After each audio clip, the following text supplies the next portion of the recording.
Hello everyone, Tony here from Greece. I do have to find a script or to find a way to better introduce myself, but in any case. As I'm planning the next episode, which will essentially analyze the survey, the study, the survey, the paper from the CRDN that actually made me want to do this podcast, I do believe we have to, for especially people who don't know about these conditions or who only know about one of them or two of them, I think I would need to make a quick description of what exactly are circadian rhythm disorders and specifically the ones we are going to cover in this podcast. Now, I did not arbitrarily choose, certain specific disorders because, I've been suffering from them or because of any other reason. I did choose 4 of them to discuss here because those are, according to the survey I mentioned, the most prevalent. So we're going to start from the lower end, and this is not going to be a scientific explanation. I mean, as I've told you multiple times in the past episodes, I am not a scientist or a doctor. I am a layman in terms of when it comes to any kind of disorder or disease. And as far as my job, I will try to leave it out of it because I do have experience with analyzing studies, stuff like that. However, let's start with advanced sleep-wake disorder.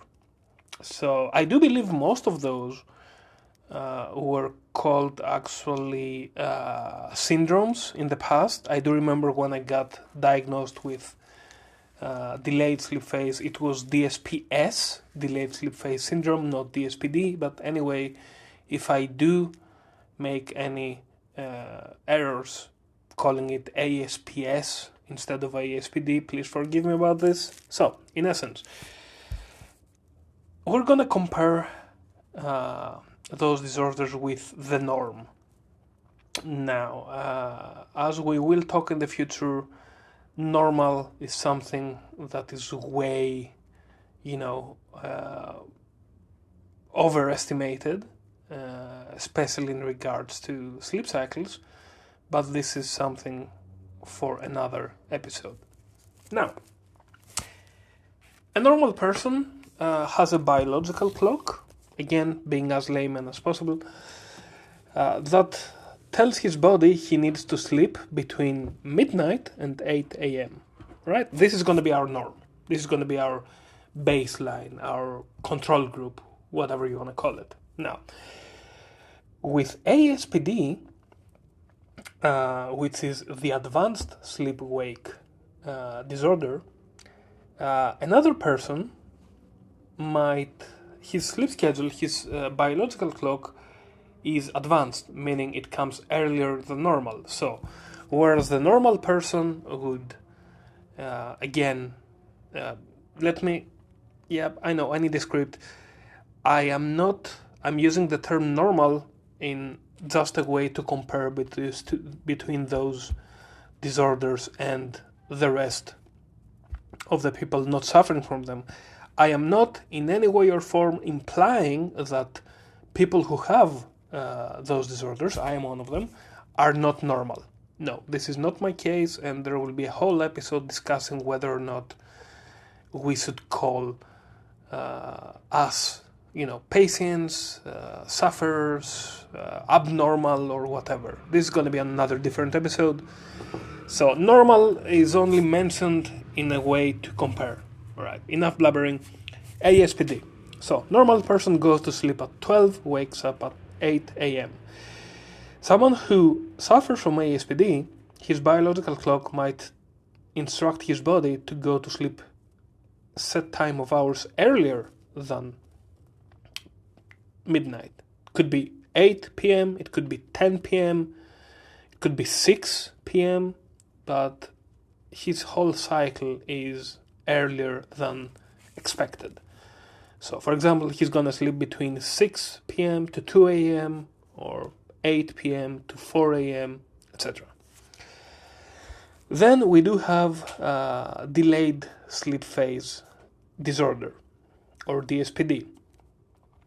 This is the exact opposite, where the norm is, 12 midnight to 8, but people with this disorder, their body clocks tend to be aligned to a delayed phase. So, for example, someone might sleep between 2 a.m. and 10 a.m., or 4 a.m. and noon, 12,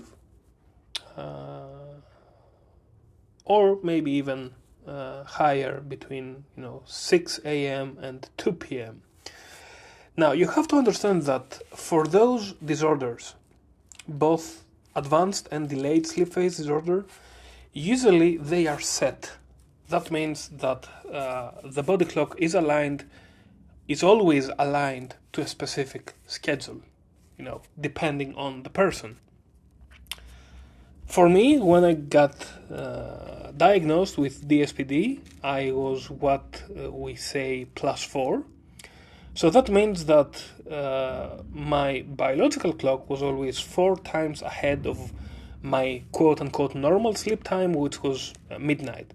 So I was sleeping between 4 a.m. and 12 p.m., noon anyway. That used to be my normal. Now,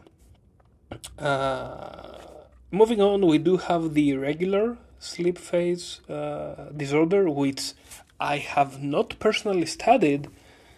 I do believe it is a mix between those two. A few days it might be advanced, a few days it might be delayed. I do believe, I do have a hunch that in irregular sleep wake phase disorder, the timing is not that off, because when we're talking about one or the other, usually it's close enough, for example, to midnight. So normal sleep time onset is midnight, so someone with irregular might sleep one day at 2 p.m. 2 a.m., the other day at 10 p.m. But again, I haven't studied this disorder. And last, we do have the icing on the cake, as I call it, which is called non-24 sleep-wake disorder.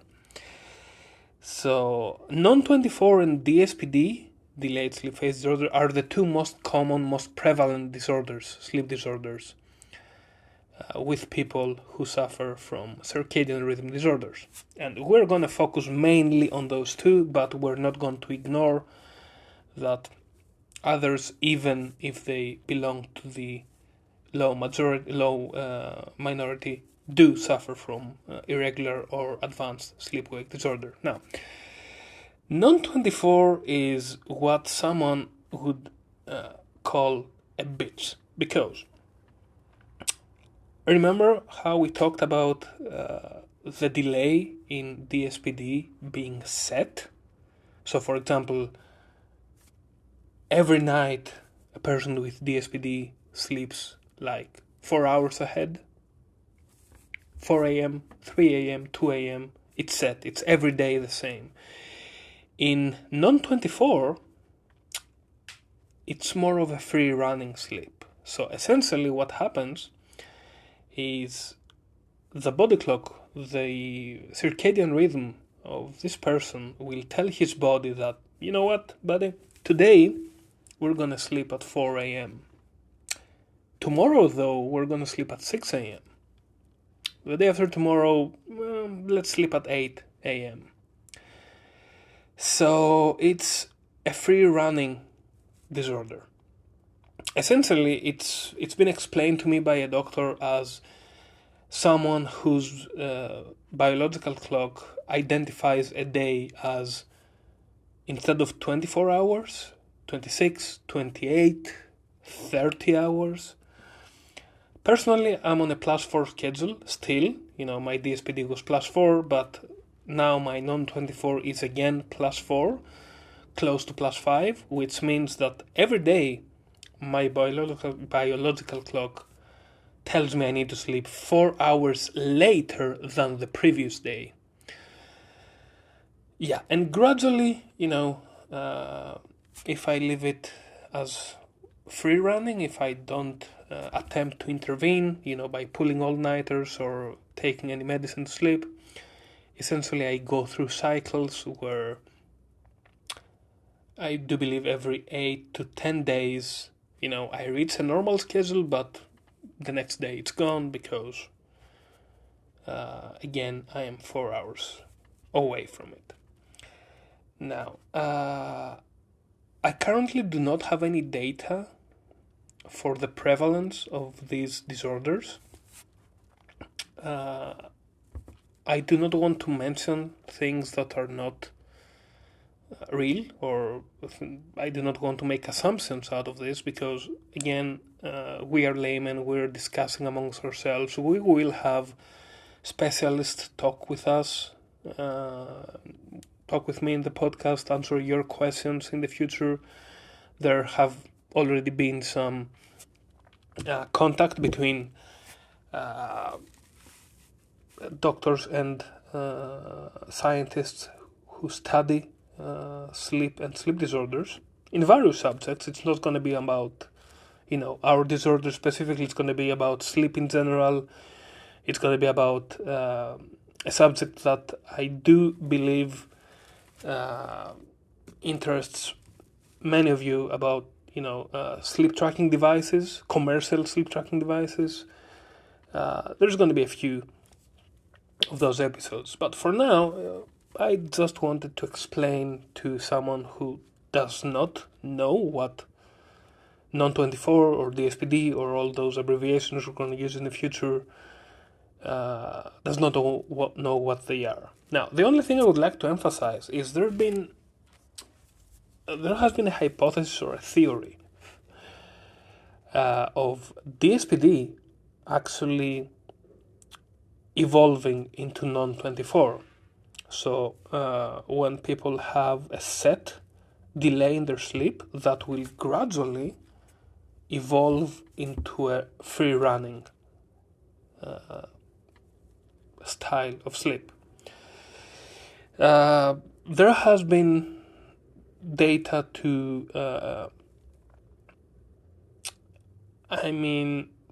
again, they're not clear. We do not know if this happens because of chronotherapy, for example, something we will discuss in the next episode. We do not know if this is the natural way that non-24 progresses. DSPD progresses to non-24. The thing I would like to say is that recently I had read this paper back in 2017, 2016, don't remember where, but recently one of the group members brought it back to my attention. There have been theories that these disorders, specifically the delayed sleep phase disorder, did have an evolutionary advantage in our species. Again, as a very random example, back when we were living before the agricultural revolution, when we were living as hunters, gatherers, when all of us were asleep, someone had to stay awake to, be aware of any large striped kitties, stuff like that. So there might be an evolutionary trait there, maybe a vestigial trait. That's why people still have it, like thousands of years after us living as hunters-gatherers. And this is going to be the basis of why I do not believe that we are actually patients, or we are actually abnormal, or whatever people have called us in the future. This is not in the past. Excuse me. This is not sugarcoating, of course. this is not political correctness. This is something I've been trying to find out in a personal context. Am I abnormal? Or maybe I have something that, it's the way I am. I do not want to compare it with other cases that once were viewed as abnormal. I'm not even talking about, sexual orientation, etc. I'm talking about left-handedness that was once deemed abnormal and was punishable, for example, even in schools, even by the church.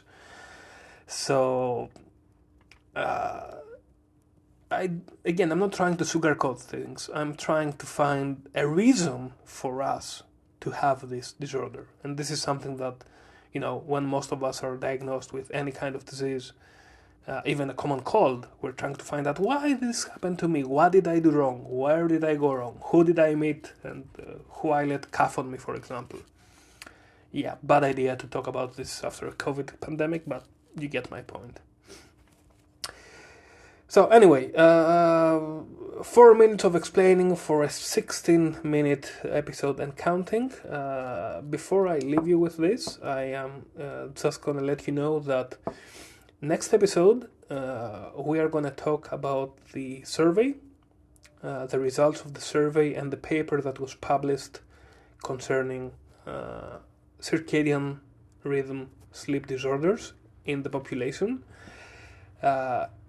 It won't be, I'm not going to do it through the phone. I'm going to do it from my office, so it's going to be much more presentable than what I'm doing right now.